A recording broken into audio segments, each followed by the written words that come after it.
Bunch of different ways to pass the guard.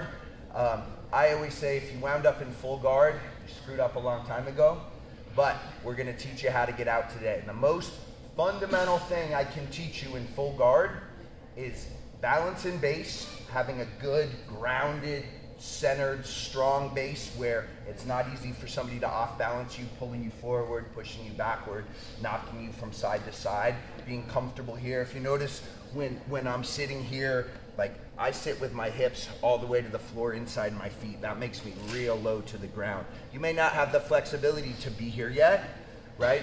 So you may be here, and even maybe sitting on your heels may be a challenge at first, right? But I certainly don't ever want to be in the closed guard with my toes tucked under like this. That pitches my weight forward. It's helping my opponent. I want my feet flat, and I want to be settled down here. Hicks and Gracie used to talk about pelvic tilt for posture in that closed guard. If you imagine that your pelvis is a bowl of water, I want to pour the water backwards down my butt, right? Tipping here. Or if you're a guy, you think about pissing on the ceiling, okay? So I'm in that closed guard, my hips are low, my legs are flat, my base is solid and centered, my tailbone is tucked, and my elbows are in. This is a combat sports basic regardless of the sport. I always want my elbows in, right? If I'm boxing, I want my elbows in. If I'm wrestling, I want my elbows in. In jiu-jitsu, I want my elbows in. Anytime that my arms start to come out from my body, I'm leaving myself open. One, if it's a striking sport, I'm leaving my body open to body shots. And two, in jiu-jitsu, I'm leaving my arms out there for arm bars, kimuras, Americanas, things like that. So, the foundations, balance in base, elbows in, okay? Coach Adam. So I'm in Keith's closed guard. Keith has one goal. Can somebody tell me what that is? To break my posture. Exactly. What that looks like, if my hands are here on his ribs where they should be, he's got to address this, and then he's going to be looking to pull me forward. He may sit up and grab my head. He may pull me forward with his legs like he just did. Once my posture is broken, his offense starts. So what my goal is here is to keep some space between us, especially if there's strikes involved. If I can strike from here, I can do some damage, right? But hands are on the ribs, tailbone is tucked, hips are low, elbows are in. Okay, that's our foundation. And a lot of times when I start to pass here from full guard, one of the first things I'm going to do is just start to bring an elbow back. And we'll talk about that when we get to our over-under pass a little later on today. But hips down, tailbone tucked, hands on the ribs. This is my starting position. Elbows are in. I don't want to be hands on the ribs like this, right? Elbows in nice and tight. First one we're going to do today is the gi pass. From here, I'm going to look to bring a knee through the middle, and that's basically fundamental to almost every guard pass. If you do these coach rounds or if you're competing for me, you're always going to hear me yelling, knee cut, get that knee up. Right here, I'm in his guard. As soon as I have a knee in the middle, I'm no longer in his guard, right? Or I'm no longer in his closed full guard. So that's what we're looking to do, is to get a knee through the middle. So in order to do that, I've got to seal his hips to the ground so that they don't move. If I just keep my hands on his ribs, I try to put this knee into the middle, he rides his hips up on the top, and I didn't do anything, right? I'm still in his closed guard. I haven't made any progress. So I'm going to transition from hands on his ribs, elbows in. I'm going to come down to his hips. I'm going to rock up momentarily, still keeping those elbows in. Here, my left knee goes into the middle, and then I'm sliding back to crack open the guard. Again, I like to I'm always thinking elbows in, but most important is getting that knee up.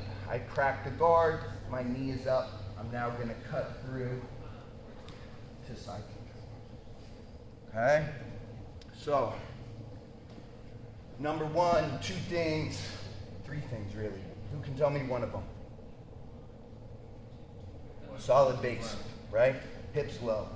Number two, hands on the ribs, keeping his posture, keeping him from breaking my posture. Number three, elbows in. If I'm here, he's going to start to take my arm, especially Keith. I transition to the hips, I ride up, sealing him to the ground, and I'm not here.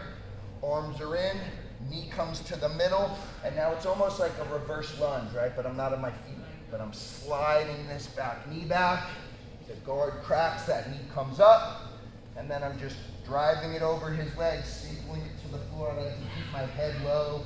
I would like to collect this frame if I can, and not past his guard. If you're real new, the guard needs his legs. We talk about passing the guard, closed guard, half guard, open guard, spiral guard, all these different guards. Guard is a leg, and it's him having his legs between me and him. Legs are the strongest part of the body. What we're doing in jiu-jitsu is teaching you to use your legs as arms, right? Most guys know how to just fight with their hands. When you can fight with your hands and your legs, you've got a tremendous advantage. 10th Planet Jiu-Jitsu specifically, we're teaching you 2-on-1 leg clinches. When I'm in his full guard, he's got 2 legs on my one body.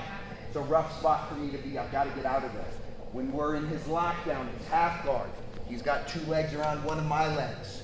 Mini stomp, super stomp, Z guard, all are different examples of 2-on-1 leg clinches where he's using his 2 legs on one of mine, or in this case, the strongest guard is this full guard because he's got 2 legs around my body. I got to do a lot to get out of here. Tailbone tucked, hands on the ribs, elbows in. Slide the hands to the hips, posture up, and right there he's going to be trying to buck me forward. Understand, as soon as I come up here, he's going to be trying to pull those arms. That's why keeping my elbows in and bending, when he pulls me forward with his legs, it's driving my hands into his body and sealing him down. So his effort to break my posture is pinning him to the mat. If my elbows are out when I do that, he's going to break my posture. Hands go to the ribs, I posture up, elbows here. Knee comes to the middle, and I slide back. As soon as that opens, I'm getting my knee up. I've got inside elbow position over here. He's going to be blocking this pass, try to frame on my knee. I would love to just clear that. My head comes under his jaw. I take a far side underhook, and I pass. That knee cut, the most basic pass, it's the most effective pass in jiu-jitsu. We're going to teach you 10,000 different ways to knee cut, to bring your knee through the closed guard. Once my knee is in the middle, it's no longer closed guard, and I'm in a position where I can pass and attack. Any questions on what we're going to drill right now? One guy's on his back, full guard, both legs wrapped around. Guy in the middle controlling him with the ribs. Elbows in, good posture, tailbone tucked. We move to the hips, elbows come in, I posture up and pin, and that's the moment of truth where he's going to be trying to break my posture. As long as my elbows are on his thighs, him pulling his knees forward just pins him to the ground harder. Knee comes in, I slide back, and then immediately I'm working to get that knee up and over and pass. Questions? Are you planting that knee in like the tailbone, or is it more into the mat? When I'm passing it right off the beginning. With the cut? When I'm cutting, I'm stapling, I'm coming right across his adductors, right? I'm cutting through here. Right in the middle, I'm basically putting it on his taint, right? I'm here, boom, I'm just pinning him to the floor because he's going to want his hips to slide up and over it to relieve that pressure. I'm pinning him to the ground so he doesn't get to move, and then as I lunge back, I'm opening that guard as my hips come back, driving that knee into his butt, and then as soon as it cracks, I rock up and cut through. Questions? Let's run it. 1, 2.